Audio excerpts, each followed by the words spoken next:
señores, muy buenas noches. En nombre de la Escuela de Posgrado de la Universidad Peruana de Ciencias Aplicadas UPC, excusamos a todos los aquí presentes el saludo y la bienvenida a este evento institucional. En este caso les presentamos la conferencia magistral Neuromanagement y Neuroliderazgo. Ocúpate de tu cerebro para liderarte y liderar a otros, a cargo del expositor Jorge Palacios. El expositor Palacios es licenciado en Ciencias Políticas y Sociología por la Universidad Complutense, especializado en Psicología Social, PhD en Inteligencia Emocional con Programación Neurolingüística y Máster en Dirección Estratégica de Recursos Humanos y Organización por la Universidad de California. En la actualidad es CEO de Human Capital Performance Group, reconocido experto en gestión y efectividad del cambio, dirigiendo proyectos nacionales e internacionales, consultor internacional en comportamiento organizativo, capital humano y consultoría de progreso en países como Inglaterra, Francia, Portugal, Perú, Brasil, República Dominicana, Paraguay, Guatemala, Venezuela y Colombia. Ha escrito 5 libros y pertenece a más de 10 asociaciones profesionales de diferentes países. Agradecemos su asistencia y lo dejo como el expositor Palacios. Muy bien. Buenas tardes, ¿cómo estamos? Bien. Pongo esta voz y demás para que pongamos todo nuestro cerebro en funcionamiento, porque precisamente vamos a hablar mucho de eso, de cerebro, de neuronas, de actitudes y de tantas otras cosas. Y nada más, mejor, no hay otra cosa mejor que empezar, que por favor háganme el favor de que se pongan de pie todos. Vamos de pie. Muy bien, los que me puedan ver, vamos a comenzar con algo tan simple como esto. Yo voy a comenzar haciendo, imaginemos que esto de aquí es un piano invisible, de tal forma que una de las teclas que yo voy a tocar es esta. Voy a tocarla de nuevo. De tal forma que conmigo todos tocando la tecla, saltando, 1, 2 y 3. No oigo nada, 1, 2 y 3. Vale, eso me gusta más. Ahora vamos a tocar la tecla, dando saltitos continuamente la tecla para ver si funciona bien. Vaya pinta que tienen todos ustedes. Se tienen que ver. Además creo que se está grabando en televisión, con lo cual imaginen qué pinta tienen. Vamos, saltando, saltando. Fíjense qué cosa más simple. El hecho de saltar automáticamente está liberando una sustancia. ¡Siga, siga! Una sustancia que se llama endorfinas. ¿Sí? La sustancia de la felicidad, que tanto vamos a hablar esta tarde de ella. De tal forma, no nos sentamos. De tal forma que, vamos a tocar de nuevo la tecla. De tal forma que la siguiente que toco es...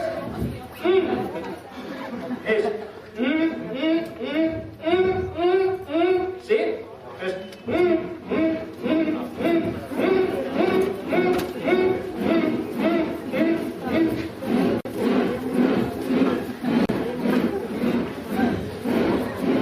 Ahora voy a la siguiente, ¿cuál sería?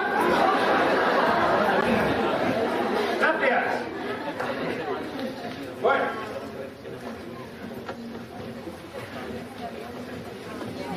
La neuroquímica de una situación aparentemente estúpida como esta nos dice que simplemente por el hecho de movilizarnos fisiológicamente y por hacer algo que supuestamente rompe el hielo y es algo divertido, como os decía, automáticamente libera, qué cansancio, libera endorfinas, un tipo de sustancia o neurotransmisor que tenemos todos en el cerebro, que a medida que liberamos más y más y más endorfinas, pues más felices o más satisfechos estamos.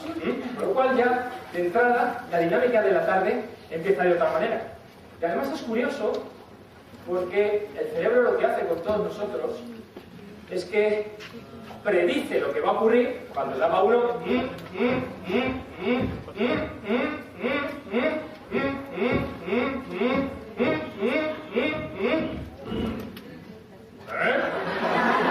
¿Qué sentido del ritmo es ese?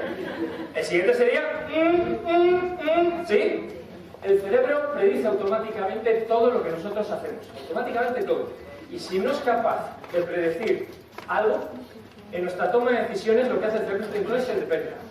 Y vamos a hablar mucho también de eso, de cómo nuestro cerebro es muy imaginativo a priori.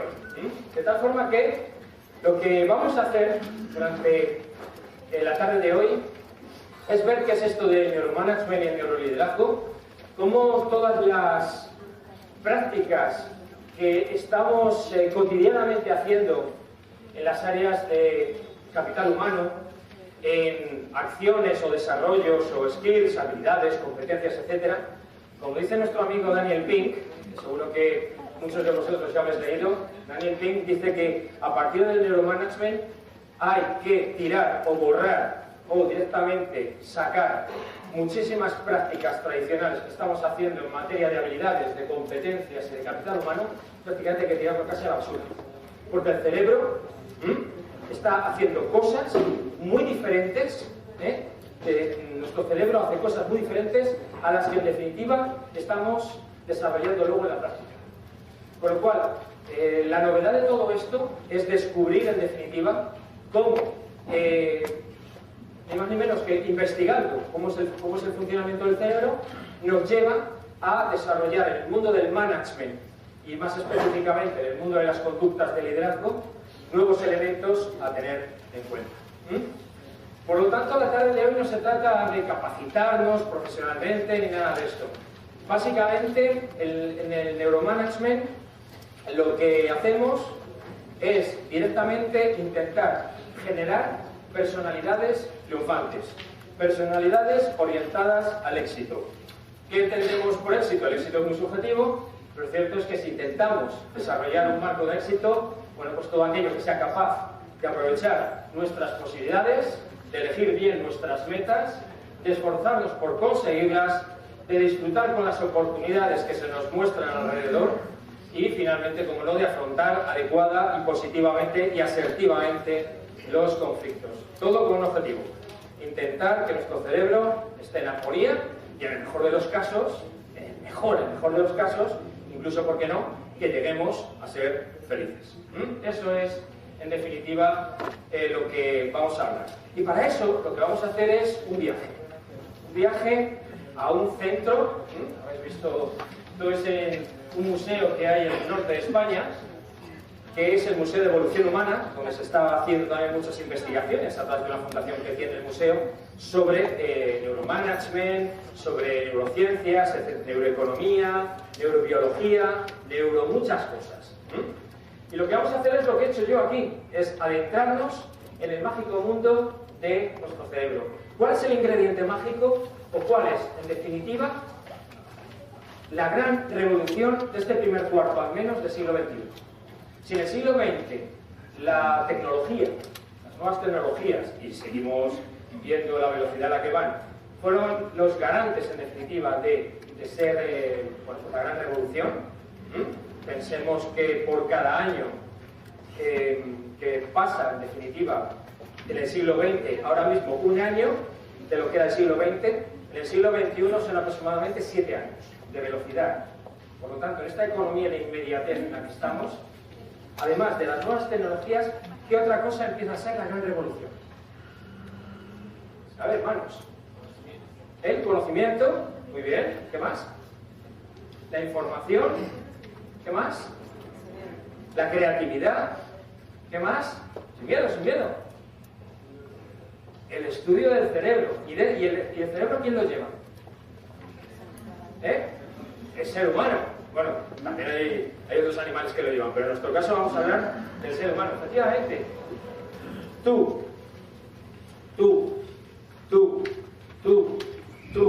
y cada uno de vosotros sois, empezando por mí también, el gran descubrimiento y la gran revolución de este siglo XXI. Si sabemos cómo funciona nuestro cerebro por dentro, si sabemos cómo somos por dentro, ¿qué nos va a ocurrir? Pues que automáticamente vamos a descubrir muchísimos elementos conductuales, biológicos, que nos llevan a una conducta determinada y que esa conducta determinada me lleva a identificar si es la adecuada o es la inadecuada. Porque todo en el cerebro es pura sustancia, independientemente de cuestiones religiosas y espirituales que por supuesto siempre respetamos. Hoy no vamos a hablar de nada de eso, hoy lo que vamos a hablar es de que todo es sustancia. El amor es producido por una serie de sustancias que también se interconectan en nuestro cerebro y hacen que yo me enamore de ti. ¿Qué te parece? Como está dormido, pues no se ha enterado. O situaciones que están descubriendo los neurocientíficos que, de alguna forma, el alma también está en el cerebro, por lo que es lo mismo, la espiritualidad. Hay gente que, por un tipo de sustancias químicas determinadas en nuestro cerebro, hace que tengan más incremento de ese tipo de sustancias y puedan ser más favorecedores para creer. Y sin embargo, otras personas no significa que no crean, sino que les va el esfuerzo que van a tener para creer. Por ejemplo, en Dios va a ser mucho mayor que otras personas que van a tener un tipo de sustancias determinadas. Pero esto lo están llamando ya la sustancia divina. ¿Por qué? Porque no lo intentan demostrar, pero sí al menos intentan plantear que hasta la idea divina o la idea de Dios, además de ser un contexto, por supuesto, cultural, antropológico, como lo queramos llamar, al mismo tiempo también parece que es algo que llevamos dentro de nuestro cerebro y más concretamente incluso dentro de nuestra propia genética. Hasta ahí se está llegando. El año pasado, en el 2012, se hicieron más de 60.000 estudios o investigaciones en el terreno del neuromanagement, de las neurociencias, etcétera, etcétera. 60.000 investigaciones. Y este año, sobre todo por... ¿Os habéis enterado de lo que ha planteado Barack Obama hace menos de un mes? ¿Os habéis enterado o no? Hay toda una... ¿Os acordáis cuando...? Bueno, os acordáis. A lo mejor buena parte de los que estáis aquí no os acordáis, pero si lo habéis leído, en la historia o lo que sea, cuando se hizo en los años 50, 60 y demás, todo lo que era una absoluta guerra de investigación para ver quién era el primer hombre que llegaba a la Luna, si la antigua Unión Soviética o los Estados Unidos. Bueno, pues está ocurriendo exactamente lo mismo ahora, solo que no para buscar otros planetas, aunque hay mucha más historia con Marte, sino especialmente con el tema de quién es el que va a invertir más cantidad de dinero en desarrollar investigaciones, que esas investigaciones luego tengan un retorno de inversión en ciencia, en psicología, en tantas y tantas y tantas prácticas. Y Barack Obama hace menos de un mes expuso públicamente en una conferencia que, en una ponencia, como se quiera llamar, la cantidad de millones y millones de dólares que iba a generar a través del Estado norteamericano para desarrollar investigación y más de investigación y desarrollo en todo esto. Con lo cual, hay muchísimo interés. Véase, por ejemplo, el foro. Esto está lleno, nos han dicho incluso que no había ni siquiera cupo y se está grabando por televisión porque hay mucha gente que se ha quedado fuera. No es por mí, ojalá, es por el tema que interesa y que interesa cada vez más y mucho. Y nos interesa porque queremos saber qué es lo que nos pasa por dentro. Queremos hacer estudios e investigaciones continuamente, incluso madre-niño, ¿verdad? Para ver, en función de cómo se movilizan ese tipo de hormonas, neurotransmisores, péptidos, tantas y tantos tipos de sustancias que se mueven ahí dentro, generan automáticamente una conexión en nuestra cultura. Con lo cual, qué maravilla si podemos empezar a conocer y a reconocer cómo somos por dentro para, en definitiva, generar un proceso de mejora continua de nosotros mismos. La psicología tradicional o la psicología clásica, hasta que han llegado todas las técnicas de neuroimagen, es decir, todas las nuevas tecnologías que se aplican al mundo de las neurociencias, lo que ha ocurrido aquí son dos elementos. Primero, la evolución tecnológica. Y en segundo lugar, que por primera vez cooperamos. Ya no solamente cooperan los que están en las redes sociales, Facebook, LinkedIn y tanta gente, que es un mundo absolutamente cooperativo, el mundo del 2.0, ¿verdad?, de las redes sociales, sino que al mismo tiempo, fuera de las redes también, se empieza a investigar de forma común. Hace años los científicos iban por un lado y además decían, el método científico bueno es el nuestro, de los científicos. La parte de humanidades no tiene validez. Y los humanistas, los psicólogos, los sociólogos, etcétera, filósofos, etcétera, decían, bueno, quizá nosotros tenemos otro método científico, más deductivo o más inductivo, mejor dicho, pero no quiere decir que no tenga validez. Hoy, los neurocientíficos son aquellas personas que son del mundo de la filosofía, del mundo de la psicología, del mundo de la sociología, del mundo hasta de la religión, hasta eso. Pero también se han involucrado gente del mundo de la biología, de la neurología, de la medicina, de la antropología, el naturalismo, la paleontología, todo, la física, la química, la astronomía. Gente de diferentes áreas, con diferentes métodos, con diferentes intereses, que todos tienen una sola vocación: trabajar las neurociencias, trabajar el mundo ese tan mágico y tan abrumador que es el cerebro. Lo que vamos a hacer ahora mismo es hacer un viaje por el cerebro. En ese viaje, como os decía, lo primero, luego volveremos a esa transparencia. Lo primero que vemos es que todo en el cerebro es absolutamente gigantesco, abrumador. Todo es un trabajo del cerebro, de un cerebro adaptado, que lleva continuamente aprendiendo y adaptándose continuamente al entorno desde hace 750 millones de años. Un ejemplo es que os pongo aquí, porque claro, repito, hay investigaciones todos los días. Produce desasosiego pensar que una de las sustancias neuroquímicas que tenemos en el cerebro, que es la oxitocina, es el origen nada más y nada menos que de la ternura. De la ternura. Con lo cual, gente que tiene más incremento de oxitocina, o como ya veremos, la oxitocina también es la sustancia del amor, porque es la sustancia que pega, ya lo veremos luego. O la serotonina es el origen de nuestra tristeza. Se ha descubierto que hay gente que por el hecho de que tenga más incremento de la sustancia de la serotonina en su cerebro, le produce automáticamente depresiones nerviosas. Bien, o producido por el entorno, que hace que incremente ese estímulo, le genera una respuesta automática, y esa respuesta le genera automáticamente un incremento de ese tipo de sustancia y le genera depresiones, o estrés crónico que le lleva a depresiones, o gente incluso que se ha visto que nace ya con, por su genética, nace ya con, bueno, pues cierta debilidad o cierta disonancia con respecto a esta sustancia. Porque el cerebro pesa 1,5 kilos. 1,5 kilos que representa tan solo el 2% de nuestro cuerpo. Y sin embargo, produce un 20% diario de nuestra energía. Creo que os he puesto incluso hasta cuántos vatios de energía. Esto es un estudio que se hizo el año pasado. 25 vatios de energía es lo que consume nuestro cerebro. Pensad que diariamente nuestro cuerpo aproximadamente consume 100 vatios.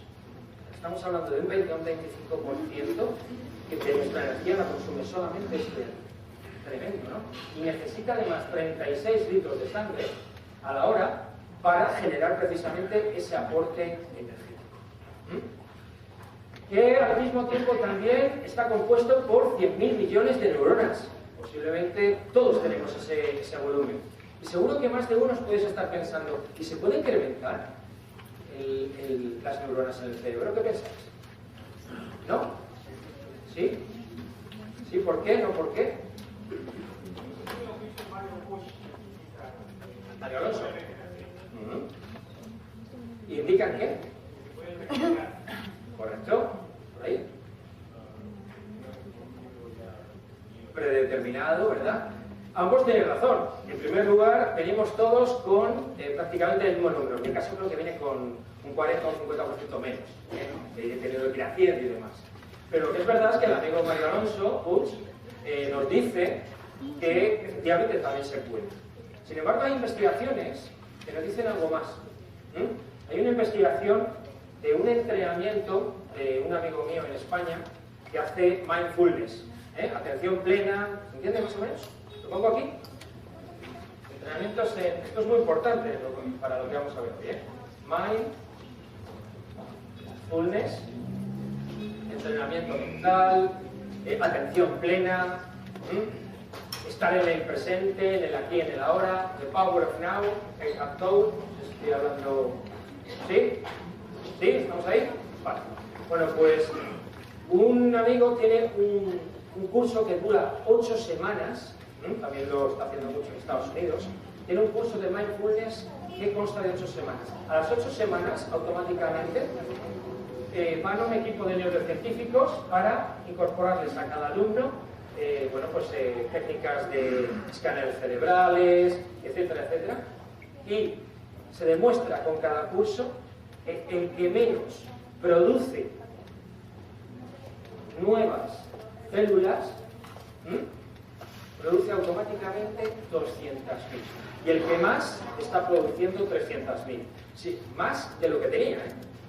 Con lo cual, sí que es verdad, como dicen estos neurocientíficos, que 200.000 o 300.000 neuronas o células es prácticamente sobre 100.000 millones, el porcentaje es ridículo.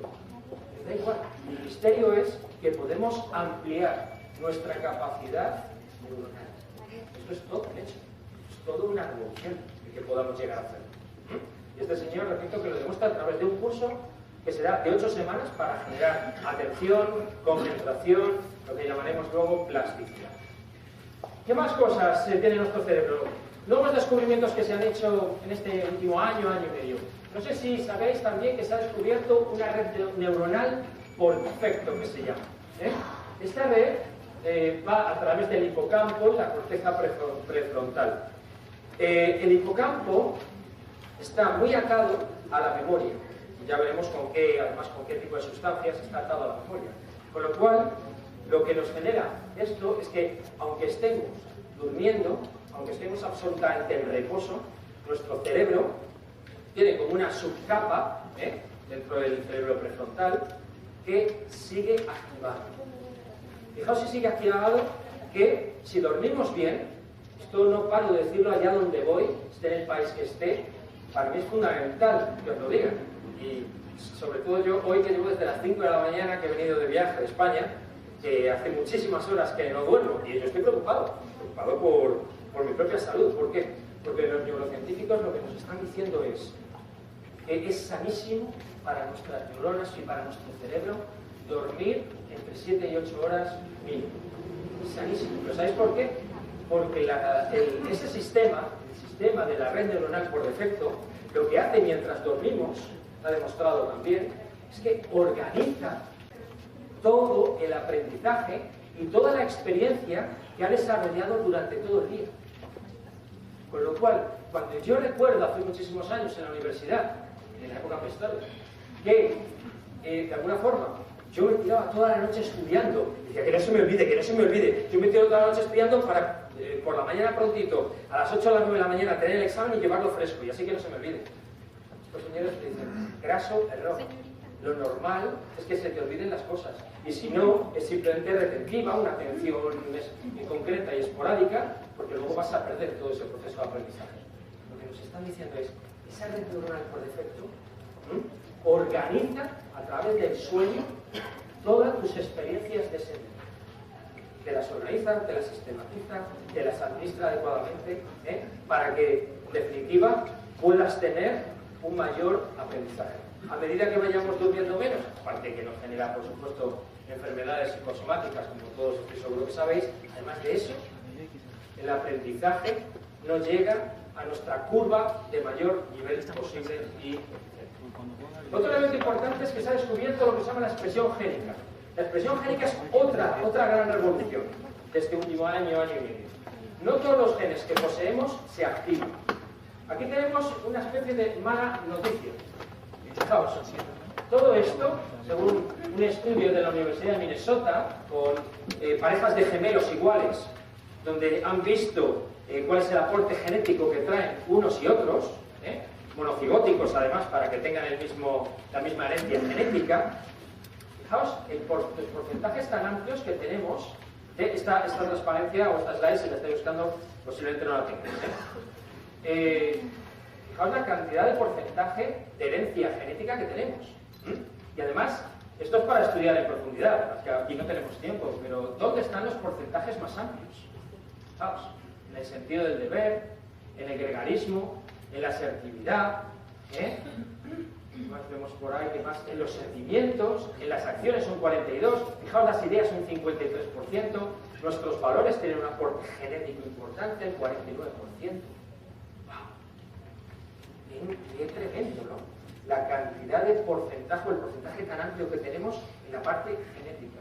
Una profesora hiper conocida en este mundo de las neurociencias nos dice que un 50% de nuestra felicidad, de nuestra armonía, etcétera, etcétera, depende de la genética. Un 50%, nada más y nada menos.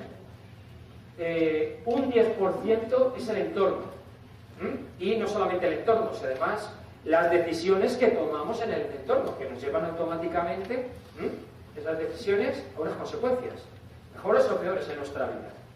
Y un 40% restante, que es mucho, reside en la naturaleza interna de las personas, es decir, depende de nuestra conducta, de nuestro pensamiento, de nuestro comportamiento.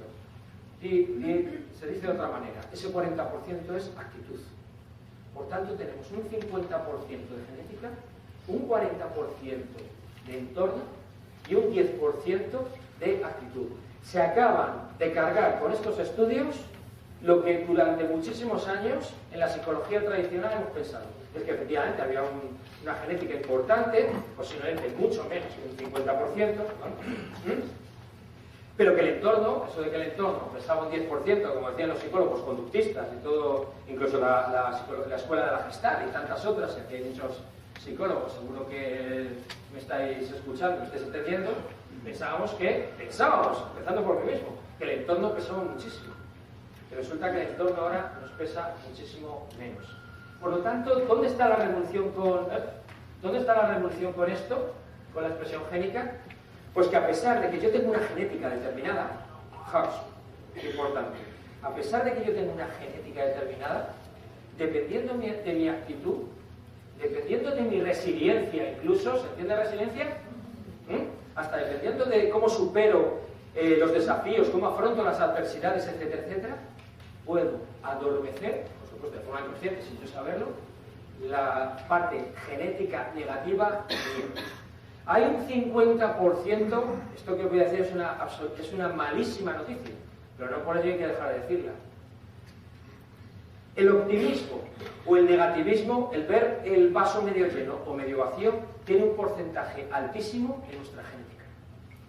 Esto no es una broma, esto es real, Nuestra genética predomina en que si yo, de mis antepasados, de mi papá, de mis abuelos, etcétera, etcétera, han sido bastante pesimistas, etcétera, etcétera, que por cierto así han sido, yo voy a caer en ver las cosas así y decir, qué mal, ¿no? Eso no se puede, no se debe de hacer, no puedo, no quiero, no debo, no sé.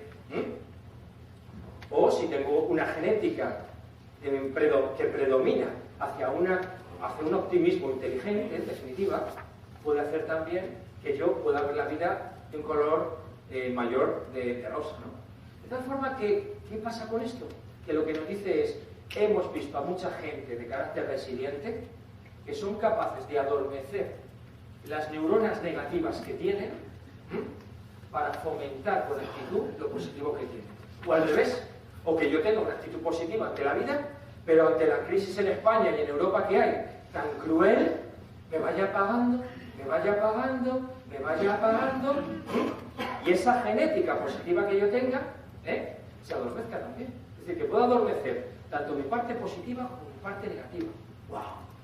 ¡Qué revolución!, ¿no? Lo que nos están diciendo es qué importante es la actitud, que ese 40% bien hecho se puede convertir en un 90%. En un 50 más un 40, o un 50 de la genética más un 40, en un 90. Esto al final lo que nos dice es esto que estaban hablando tanto los neurocientíficos, que se llama epigénesis. Y es que nuestro destino, lo que somos desde que nacemos con una genética, con una biología mejor o peor unos u otros. Sin embargo, la evolución de cómo funcionamos con nuestro cerebro, de cómo el entorno nos moviliza, cómo en lugar de quejarme intento cambiar las cosas, y si no puedo cambiar las cosas porque no todo está en mí, si al menos cambiar mi estado interior, ¿cómo percibo yo eso? No lo puedo cambiar, pero cambia tu estado interior. Todo eso hace que nos permita escoger y planificar nuestra vida con nuestros actos. Por lo tanto, lo que hacemos esculpe nuestro cerebro. Si nos vamos para atrás, entonces, lo que nos están diciendo los expertos es que no somos en ningún caso un participio, sino que somos un gerundio. Nos estamos haciendo continuamente. Otra investigación que no tiene ni 9 meses. Han descubierto que el cerebro sigue aprendiendo, sigue evolucionando, sigue generando nuevas conexiones neuronales hasta 3 segundos antes de morir. ¿Y 3 segundos antes de morir por qué? Porque ya no le llega al cerebro oxígeno y por lo tanto ya no puede. Pero hasta 3 segundos antes de morir, el cerebro sigue evolucionando, el cerebro sigue aprendiendo, el cerebro sigue generando nuevas sinapsis, nuevas conexiones neuronales, nuevas huellas, nuevos caminos, nuevos senderos neuronales. El cerebro no para de evolucionar, no para de aprender. Por lo tanto, frente a esa máquina tan perfecta que nos decían hace años que era el cerebro, y tan desconocida, y por supuesto sigue siendo tan desconocido todavía, pero que así venía al mundo y prácticamente el 90% de lo que era yo, mi entorno y mis circunstancias, todo eso se cae. Se cae porque nuestro cerebro es capaz de build to change, capaz de construir y ser construido para el cambio. Otra cosa es que en nuestra actitud esté el planteamiento de las resistencias al cambio. No quiero, no puedo, no sé. Pero nuestro cerebro no está preparado biológicamente para eso. Nuestro cerebro está preparado biológicamente y fisiológicamente para adaptarse continuamente a los cambios. Otra cosa es que le cuesta muchísimo, como vamos a ver. Somos, por lo tanto, agentes de cambio y somos absolutamente responsables de todo lo que acontezca en nuestra vida, tanto en nuestra vida personal como en nuestra vida profesional. Repito, responsables no solamente en cambiar muchas cosas, sino responsables en que si no soy capaz de cambiar eso, porque no depende de mí directamente, no depende de mí, yo soy el presidente del gobierno de España y no puedo cambiar el que haya una crisis importante en mi país, pero lo que sí puedo hacer es, con estas gafas, ¿de qué manera veo la realidad? ¿De qué manera veo la realidad? En el 2008 empezó la crisis en toda Europa y en Estados Unidos, ¿verdad? En el 2008, Jorge Palacios, que soy yo, tenía una microempresa, que ya llevaba 7 u 8 años con ella. En el 2013, en lugar de una empresa, tengo 5 microempresas pequeñas, cada una con su modelo de negocio y además todas generando sinapsis, o lo que es lo mismo, sinergias. Por tanto, ¿es que eso es que yo soy muy listo? ¿O es que simplemente intento ver las cosas de otra manera? Con otra atención, con otra actitud interior, con otra mentalidad, donde hay que pelear mucho más, por supuesto. ¿Sí o no? Que nosotros, por lo tanto. Y nuestro cerebro además está preparado para eso. ¿Sabéis que el cerebro además tiene sexo? Eso de que el cerebro del hombre y de la mujer son iguales, eso ya es un mito absolutamente desterrado. El cerebro del hombre y de la mujer, yo me podría tirar horas hablando del hombre y la mujer, pero claro, yo que estoy separado, pues necesitaba conocer bien el cerebro femenino, ¿no? Y aún así, por muchas investigaciones que haya leído, sigo sin entenderos, Pues sí. El hecho es que es tremendamente diferente el cerebro de un hombre y el de una mujer. Entre otras cosas porque además las terminaciones nerviosas de un hombre y de una mujer son también muy diferentes. Un hombre tiene muchas mayores terminaciones que van del cerebro a nuestro sistema ocular, es el único sistema que va directísimo del cerebro a los ojos, que es el RAS, el sistema de activación reticular. El hombre tiene muchísimas más terminaciones nerviosas en la zona de los ojos que las mujeres. Por eso, claro, vamos por la calle y vemos gafas o no es ¡wow! ¿Has visto eso? ¿La mujer es alterada? Bueno, eso dice, es alterada. Y ahora también han cambiado mucho las cosas. Una mujer, en cambio, las terminaciones nerviosas las tiene más en la zona auditiva, pero muchísimo más. Hay cientos y cientos y cientos de terminaciones nerviosas que van más al sistema auditivo que al sistema ocular. Por eso no hay nada más bonito que decirle cerca del oído a una mujer algo bonito. Para un hombre va a ser como esto. Muchas gracias. Para una mujer, como tiene tantas terminaciones nerviosas, va a ser absolutamente resonante. ¡Sí! Va a hacer eso por dentro. Claro. El proceso de escucha es mucho mayor y el proceso empático es mucho mayor. Fijaos, simplemente por un tema de terminaciones nerviosas. O fijaos esto también. el cerebro femenino tiene muchas más neuronas espejo, vais a ver a continuación qué es, que el del hombre. O sea, las neuronas espejo son unas neuronas que se han descubierto aproximadamente hace un par de años o 2 años y medio, que todas las personas tenemos. Cuando estamos en un estado de sintonía, de sincronía, de generación empática y de escucha enfática, resulta que fisiológicamente en nuestro cerebro hay un tipo de neuronas que están dormidas y que cuando empezamos a sintonizar, ¡pam!, se ponen en on. Son las neuronas espejo. Lo que significa que si tú estás empático conmigo, yo contigo, estamos en flow. ¿Se entiende en flow? A veces escuchado también todo el tema de fluir y todo esto, ¿no? Estamos en flow tú y yo. En la ola. Sí, sí, ¿a que sí? ¿Ves? Estamos de buen rollo que decimos, en la ola, en buena onda. ¿Por qué? Porque esas neuronas espejo, las mías y las tuyas, se han activado. Y además generan resonancias magnéticas. Generan alteraciones magnéticas. Como el corazón. Pues el corazón también genera ondas. De hecho, resonancia, ondas magnéticas. Pues esas neuronas generan también ondas magnéticas. Con lo cual, y cuando sales te dice esa persona, ¿qué tal? ¿Te ha gustado mi amigo? Digo, wow, tu amigo es un tipo genial, me ha encantado hablar con él. ¿Qué ha pasado en mi interior para que ambos estemos en sintonía, en sincronía? Fijaos qué revolución lo que os estoy contando. Porque ¿qué es lo que tenemos que hacer entonces? ¿Cómo tenemos que activar conscientemente las neuronas espejo, no solamente las mías, sino especialmente las tuyas también, para generar climas favorecedores, para generar atmósferas adecuadas en la organización, para generar mejores entornos de diálogo y de comunicación? Si lo llevamos a coaching, os quiero comentar eso llamado rapport, o rapport, ¿sí o no? Para generar rapport. ¡Wow! ¡Qué bomba! Descubrir cómo funcionan bien las neuronas espejo para llevarlo al mundo de la conducta y al mundo de la mejora y la efectividad en comunicación. Bueno, pues resulta que las mujeres parece ser que tienen muchas más neuronas espejo que los hombres.